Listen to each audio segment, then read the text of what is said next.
Suite aux incidents choquants et inadmissibles survenus lors de la finale de la Coupe de la Ligue ce samedi 15 juillet, je voudrais, au nom du Guédiawaye Football Club et à mon nom propre, présenter nos condoléances les plus attristées aux familles des victimes, au Stade de Mbour, à ses dirigeants et à ses supporters, à la famille du football sénégalais et au peuple sénégalais. Mes pensées vont aussi aux nombreux blessés encore retenus dans les hôpitaux et je leur souhaite un prompt rétablissement. En tant que président de club, acteur du football et tout simplement citoyen, c'est un devoir de prendre la parole, comme je l'ai toujours fait d'ailleurs quand la situation l'imposait. Le soir du drame, j'avais refusé de répondre aux sollicitations de certains journalistes par respect aux morts et aussi pour laisser la place à la Ligue Pro et à la Fédération sénégalaise de football, plus habilitées en ce moment. Mon club, dans un passé récent, a connu ce genre de drame et je sais que ce n'est pas facile à surmonter. Aujourd'hui, avec le recul et meurtri, je prends la parole non pas pour tirer sur l'ambulance, mais tout simplement pour exprimer mes regrets et faire une contribution à un débat qui doit rester véridique pour qu'ensemble nous trouvions les solutions pour que ce genre de situation ne se reproduise plus jamais. Et surtout, pour que nous apprenions enfin de nos erreurs. Il est facile aujourd'hui de faire le procès du football, mais le football tout seul ne peut être responsable de ce qui s'est passé. Ce qui s'est passé ce samedi est à l'image de notre société. Une société de plus en plus violente et en perte constante de valeur. Birama Ndiaye écrivait justement le 23 juillet 2014 sur le site Dakar Actu, je cite, « S'il était jadis réputé être une terre de valeurs ancestrales, longtemps incarnée par des générations d'hommes et de femmes issus de toutes les contrées de la nation et qui s'identifiaient dans tous les secteurs de la vie, sociale, économique, culturelle et politique, le Sénégal est devenu aujourd'hui un terroir de prédilection des antivaleurs. » Fin de citation. Cela ne choque plus personne de voir aujourd'hui un chauffeur traverser une ligne continue. Cela ne choque plus personne de voir aujourd'hui un homme martyriser sa femme devant ses enfants. Cela ne choque plus personne d'entendre des violences verbales à la radio ou à la télévision d'hommes politiques ou de dirigeants sportifs. C'est tout simplement nos actes quotidiens qui sont transférés dans nos stades tous les week-ends et en toute impunité. Violence sur les arbitres, violence entre supporters, violence entre dirigeants, violence tout court. Pourquoi sommes-nous toujours dans la réaction et jamais dans l'anticipation? Pourquoi? Dans la vie, rien n'arrive par hasard. Et le laxisme mène toujours à des situations catastrophiques, comme ce samedi 15 juillet. Le manque de courage de nos leaders, de nos dirigeants, joue un rôle central dans ce genre de catastrophes. Le refus de prendre des décisions quand il le faut et le clanisme sont aussi des facteurs, sans oublier le fait que nous avons souvent la mémoire courte. La catastrophe du Diola n'a donc visiblement servi à rien. La catastrophe évitée de justesse du match Sénégal-Côte d'Ivoire n'a donc aussi servi à rien. Les incidents récents au stade Caroline Faye de Mbour lors du match national 2 entre Thiossane et Khombole et Assur de Richard Toll n'ont non plus servi à rien. Nous avons aussi, et malheureusement, très vite oublié ce match de championnat de Ligue 1 du 11 janvier 2015 entre AS Pikine et Guédiawaye Football Club, match lors duquel le jeune Ibrahima Gning a perdu la vie. Souvenez-vous que le soir même de ce match du 11 janvier 2015, le ministre des Sports avait fait une sortie pour réclamer une enquête. Quelques minutes plus tard, le président de la Fédération sénégalaise de football lui emboîta immédiatement le pas pour réclamer aussi de la Ligue professionnelle une enquête.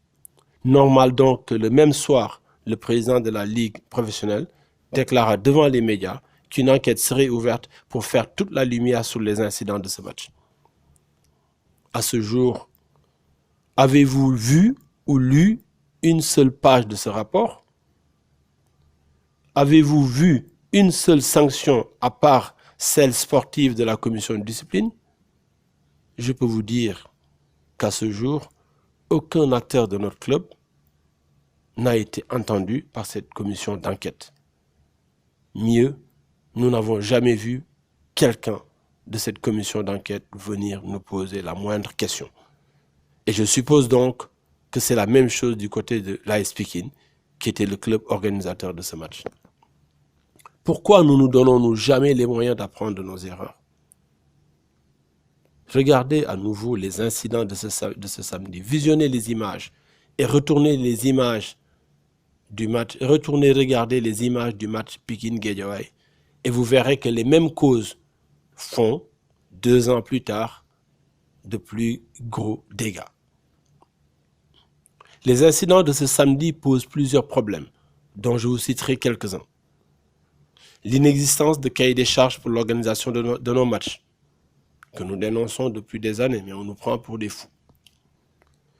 L'assurance des événements sportifs. Qui peut dire aujourd'hui si la ligue professionnelle est assurée pour l'organisation de ces matchs? Si oui, quel type d'assurance? L'assurance des stades. Qui sait si Demba Diop est assuré? Et si oui, encore une fois, de quel type d'assurance s'agit-il? Ces incidents posent aussi le problème de la sécurité de nos infrastructures. Ce stade Demba Diop n'a-t-il pas été refait à coups de millions dans un passé très récent? Il pose aussi le problème de la sécurisation de nos événements. Nos forces de l'ordre sont-elles formées pour gérer ce genre d'incidents? Les bombes lacrymogènes ne devraient-elles pas être bannies des stades? Je vous laisse répondre. Je veux vraiment espérer ce soir que cette fois-ci, une vraie enquête sera menée, comme l'a demandé le président de la République, et non pas comme celle fictive après le match AS Pikine Guédiawaye FC.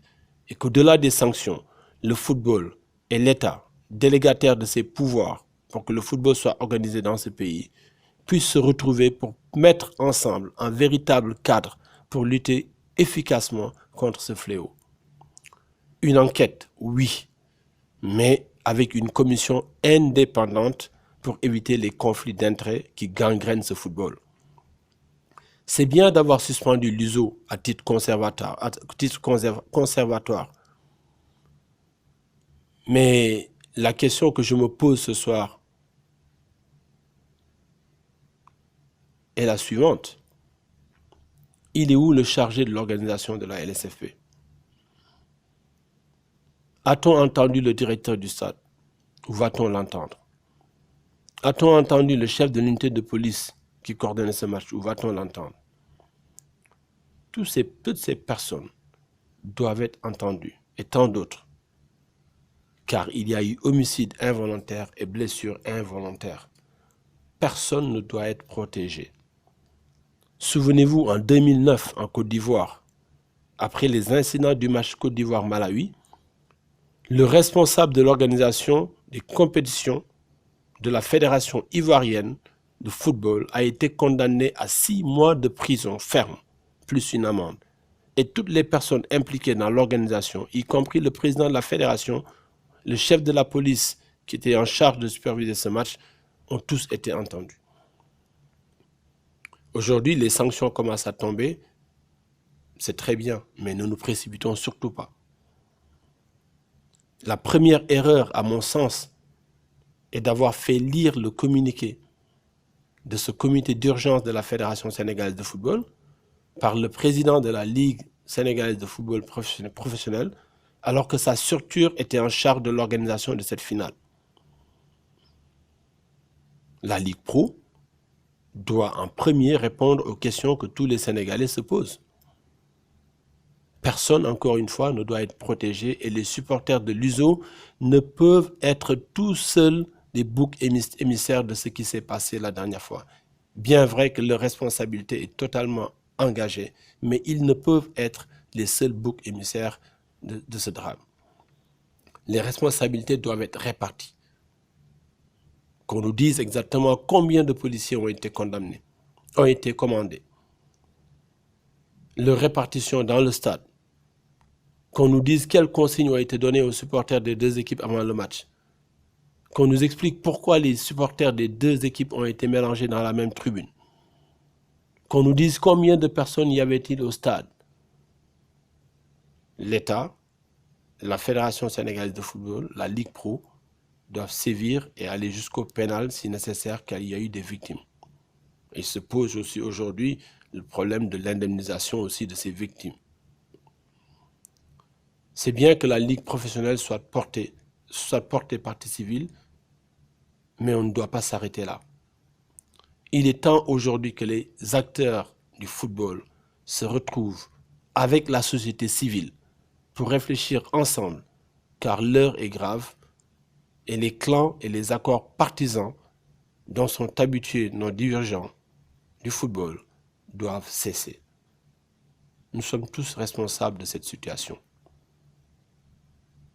car nous avons fermé les yeux depuis des années. Nous n'avons pas voulu sanctionner quand il fallait sanctionner. Et aujourd'hui, personne ne peut dire si ce drame aurait pu être évité, mais en tout cas, on aurait pu travailler de sorte qu'un tel drame puisse être évité. Nous ne l'avons pas fait. Ceux qui sont en charge de diriger ce football ne l'ont pas fait. Regardons donc la réalité en face. Défendons les intérêts du football et pas ceux des individus. Je vous remercie.